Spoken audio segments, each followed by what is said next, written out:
গাঞ্জা ব্যৱসায়ীত এইবাৰ জড়িত হ'ল মন্দিৰৰ পূজাৰী। আৰক্ষীৰ জালত এইবাৰ পৰিল ভণ্ড পূজাৰী। এইবাৰ নিচাজাতীয় সামগ্ৰীৰ ঘাটি পবিত্ৰ ধৰ্মস্থলী। শিৱ বাবাৰ নাম বদনাম কৰিলে এগৰাকী ভণ্ড পূজাৰীয়ে। মন্দিৰৰ ভিতৰতে শিৱৰ সন্মুখতে ভণ্ড পূজাৰীয়ে দীৰ্ঘদিনে চলাই আহিছিল গাঞ্জাৰ ৰমৰমীয়া ব্যৱসায়।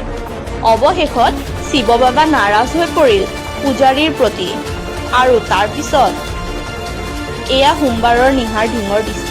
গোপন সূত্ৰৰ খবৰৰ ভিত্তিত যোৱা নিশা 12 মান বজাত ঢিং আৰক্ষী অভিযান চলাই ঢিং ডুমডুমীয়া সত্ৰৰ ঐতিহ্যমণ্ডিত শিৱ মন্দিৰত।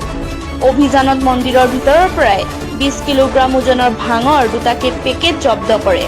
লগতে আটক কৰে গাঞ্জা ব্যৱসায়ী তথা মন্দিৰৰ পূজাৰী দেৱকান্ত নাথক। ভাংখিনিৰ বজাৰৰ মূল্য প্ৰায় লক্ষাধিক টকা বুলি জানিব পৰা গৈছে। উল্লেখ্য যে মন্দিৰৰ পূজাৰী দেৱকান্ত নাথে মন্দিৰটোত থাকি পূজা পাতল কৰাৰ চলেৰে চোৰাংভাৱে গাঞ্জা বিক্ৰী কৰি অঞ্চলটোৰ যুৱ প্ৰজন্মক ধ্বংসৰ গৰাহলৈ ঠেলি দিছিল। পূজাৰীগৰাকীক এই বৃহৎ পৰিমাণৰ গাঞ্জা যোগান ধৰি আহিছিল নগাঁৱৰ জেহেৰুল নামৰ এজন লোকে। নিশা ঢিং আৰক্ষীৰ ভাৰপ্ৰাপ্ত বিষয়াৰ নেতৃত্বত অহা আৰক্ষীৰ দলে মন্দিৰটোত অভিযান চলাই ভাংখিনি জব্দ কৰাৰ লগতে আটক কৰে মন্দিৰৰ পূজাৰী দেৱকান্ত নাথক। এটা ক'ৰ পৰা আনে এইবিলাক? নগাঁও পৰা। নগাঁও ক'ৰ পৰা আনে? নগাঁও বুলি জানো, ক'ৰ পৰা মই নাজানো। নাম কি? কাৰ পৰা আনে?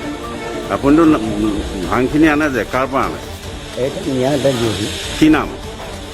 নামটো কি আছিল, জেহেৰুল নে কি কয় নাম? জেহেৰুল। কিমান ভাং আছে ইয়াত? এইটো 20 কেজি আছে। 20 কেজি। এই কেতিয়া আনিছিলে কিলো? এইটো আজি 9টামান বজাত।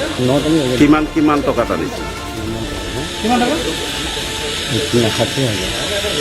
60,000 টকা দি আনিছিল।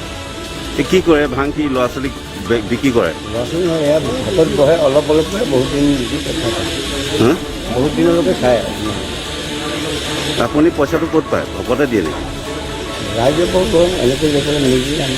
ভকতৰ কাৰণে এইটো হ'ল আমাৰ তেখেতে ইয়াতে পূজাৰী হিচাপে আমাৰ কমিটিয়ে ৰাখিছিলে, কিন্তু কমিটিয়েতো কোনোদিনাখন আমি কোৱা নাই যে তেখেতক ভাং বেচিব লাগে, ভাং খাব লাগে। আমি এইটো কমিটি সম্পূৰ্ণ অজ্ঞাতে তেখেতে এইবিলাক চোৰাং কাম কৰিছে। আৰু এইটো কৰিবলৈ আমাৰ অনুমতি নাই নহয়। এইটো এটা অতিক্ৰমণিত ধৰ্মীয় অনুষ্ঠান, যিটোৰ লগতে গোটেই গাঁওখনৰ মানুহ জড়িত হৈ আছে। গোটেই কমিটিত গোটেই গাঁওখনৰ মানুহ আছে। গতিকে এইটোক আমাৰ এতিয়া গোটেই গাঁওখন এটা লজ্জিত কৰিছে, গোটেই ঢিংবাসী লজ্জিত কৰিছে। গতিকে আমি আৰক্ষী প্ৰশাসনৰ ওপৰত অনুৰোধ ৰাখিছোঁ যে তেখেতক বিহিত ব্যৱস্থা গ্ৰহণ কৰে। কিমান দিনৰ পৰা এনেধৰণৰ ভাং তেওঁ যে বিক্ৰী কৰি আছে বা নৱ প্ৰজন্মক ধ্বংস কৰি আছে, কিমান দিনৰ পৰা আপোনালোকে আগতে গম পায়? আমি জ্ঞাত নহয়, আমি কমিটি আছোঁ যদি আমি জ্ঞাত নহয়। কাৰণ আমি দিনটো আমি কেতিয়াবা মেল মিটিং কৰোঁ, আমি মেল মিটিং কৰি পেলাই আকৌ গুচি যাওঁ।